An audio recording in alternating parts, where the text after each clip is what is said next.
Haleluya, haleluya, haleluya. Salam sejahtera di dalam kasih Tuhan kita Yesus Kristus. Saya ucapkan kepada kita semua. Kita bersyukur kepada Tuhan.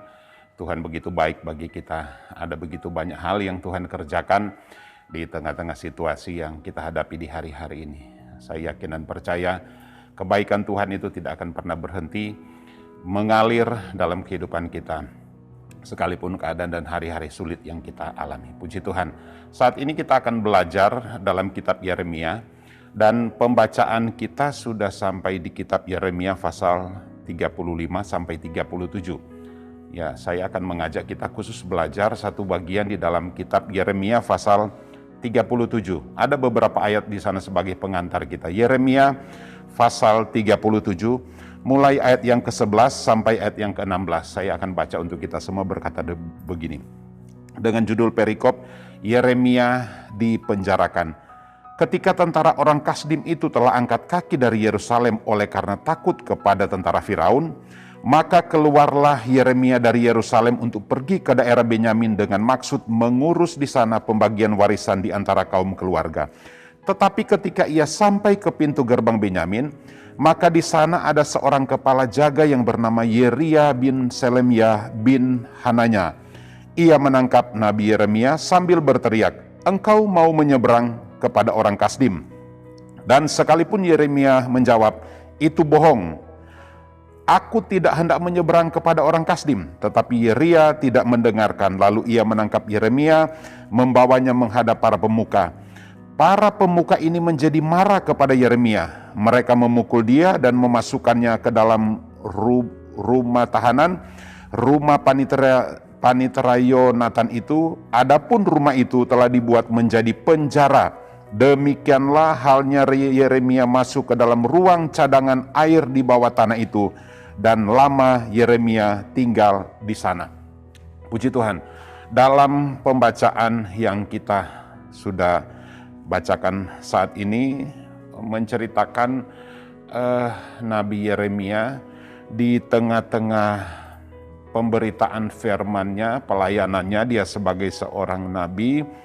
Tetapi kita melihat cerita itu menggambarkan tentang bagaimana penderitaan Yeremia dalam melayani, khususnya dalam dia menyampaikan kebenaran firman Tuhan.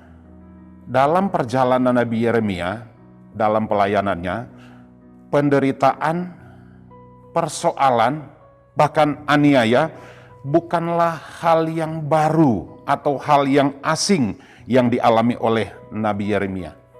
Nabi Yeremia sudah biasa, bahkan terbiasa dengan hal-hal itu. Dia menderita. Sepintas lalu kita membaca tadi menceritakan tentang apa yang dialami oleh Yeremia. Dia dibenci, dimusuhi, bahkan sampai kita membaca tadi diceritakan dia harus berada di penjara. Tetapi bukan karena satu kesalahan yang dia lakukan. Dia dituduh dia sebagai pengkhianat bangsa, seorang pembelot yang akan menyeberang ke negeri orang. Dan itulah yang dialami oleh Nabi Yeremia. Yeremia pasal 37 ayat yang kedua, dalam pemberitaan firman dia tidak didengar lagi. Yang kita baca ayat yang ke-11 sampai ayat yang ke-16 ini, Yeremia 37, ia dituduh sebagai seorang pengkhianat bangsa. Ia dipukul, dimasukkan ke dalam penjara, bahkan di dalam penjara itu dikatakan ayat yang ke-16 tadi, lama Yeremia berada di sana. Itulah penderitaan yang dialami oleh Yeremia.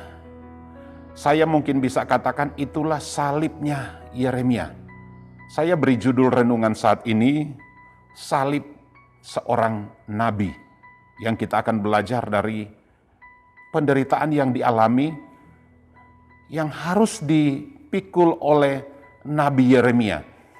Sekalipun dalam perjanjian lama belum ada peristiwa salib, tetapi ternyata penderitaan-penderitaan yang dialami oleh Nabi Yeremia itu sudah menjadi gambaran tentang penderitaan atau salib yang akan dipikul, baik itu oleh Tuhan Yesus sendiri, kita sebagai orang-orang percaya yang ada saat ini.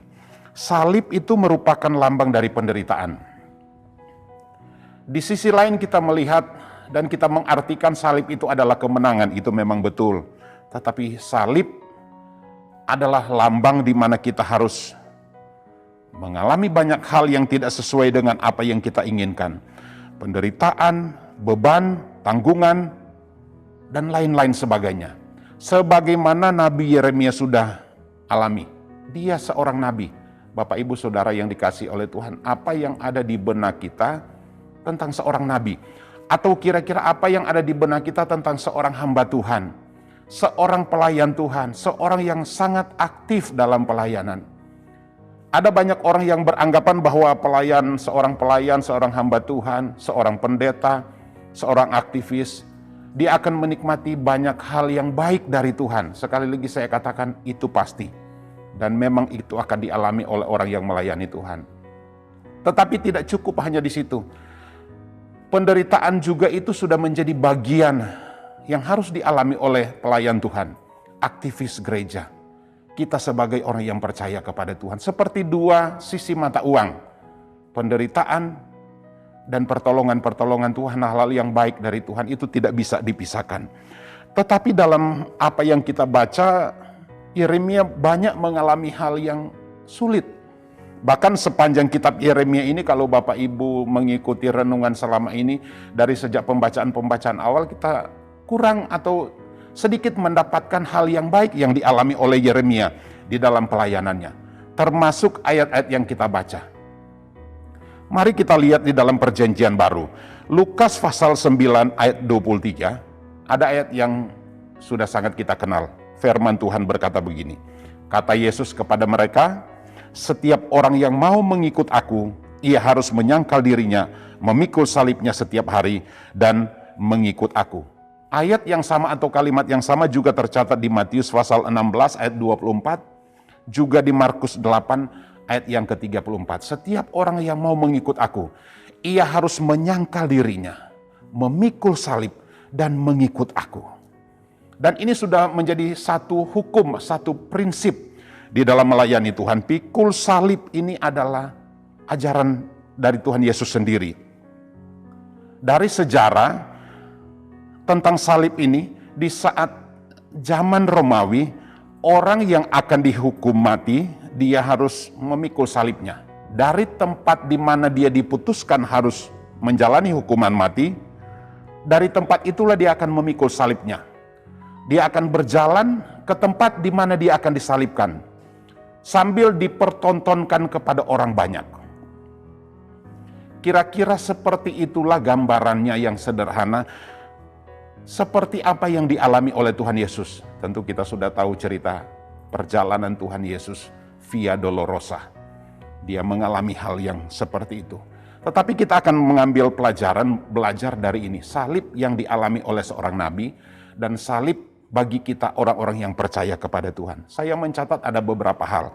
Yang pertama, poin yang pertama, orang Kristen seharusnya menjalani hidup ini. Sekali lagi, kita yang percaya kepada Kristus, kita harus menjalani hidup ini seolah-olah kita telah dijatuhi hukuman mati. Tentu ini hal yang ya di benak kita tidak pernah inginkan. Tetapi itulah arti salib. Seolah-olah kita telah dijatuhi hukuman mati, yaitu mati terhadap nilai-nilai dunia yang tidak sesuai dengan kehendak Allah. Jadi mari kita menjalani hidup ini seolah-olah kita sudah dijatuhi hukuman mati. Hukuman mati artinya apa? Hukuman mati terhadap nilai-nilai dunia ini yang tidak sesuai dengan kehendak Tuhan. Bukan kita menjadi orang yang tentu antipati dengan kata bersenang-senang, berbahagia, dan lain sebagainya. Sekali lagi, itu adalah bagian dari kekristenan. Tetapi salib yang dimaksud di sini adalah seolah-olah kita sudah dijatuhi hukuman mati. Mati bagi keinginan-keinginan dunia ini. Yang kedua, yang dilakukan oleh orang Kristen seharusnya selaras, sesuai dengan apa yang dikehendaki oleh Tuhan. Hidup sesuai dengan kehendak Tuhan. Bukan lagi hidup sesuai dengan kehendak diri kita sendiri. Yang ketiga, anak-anak Tuhan seharusnya memiliki prinsip hidup yang rela dan ikhlas untuk kehilangan segala sesuatu, harta benda, kehilangan kedudukan atau jabatan, bahkan kehilangan nama baik. Itu harus ada roh yang rela, roh yang ikhlas. Harus ada dalam hidup kita, sebab kita harus memikul salib. Yang keempat, seharusnya orang Kristen tidak lagi memiliki ambisi. Sekali lagi, seharusnya kita orang percaya tidak lagi memiliki ambisi untuk punya jabatan, punya kedudukan, menjadi orang yang kaya raya demi kepentingan sendiri. Hati-hati dengan ambisi kita di hari-hari ini. Masih lebih baik kita merelakan diri kita memikul salib setiap hari, sebab itu hal yang sangat berkenan kepada Tuhan. Orang yang berambisi, sekali lagi keinginan ya baik tentu, tetapi ketika kita sampai pada titik berambisi, maka itu akan menjerumuskan kita. Kita tahu ambisi itu akan membawa kita kemana. Itulah salib orang Kristen, dan salib itu harus dipikul setiap hari. Rasul Paulus juga seorang contoh, ya adalah contoh seorang rasul yang dalam pelayanannya dia harus menderita. Itu sebabnya dia berkata, ketika aku lemah, aku kuat. Di saat penderitaan, dia pun mengalami kekuatan dari Tuhan. Bagaimana Bapak Ibu kita memaknai salib di hari-hari ini? Salib memang menjadi lambang kemenangan bagi kita. Tetapi salib juga adalah lambang kita harus menderita. Jangan kita mengeluh. Jangan kita bersungut-sungut. Jangan kita berbantah dengan Tuhan. Apalagi jangan sampai kita mengambil langkah tinggalkan Tuhan karena penderitaan yang kita alami. Ada banyak hal yang sulit yang kita alami. Sampai hari ini kita pun masih bergumul dengan hal-hal yang saya yakin kita semua tidak inginkan.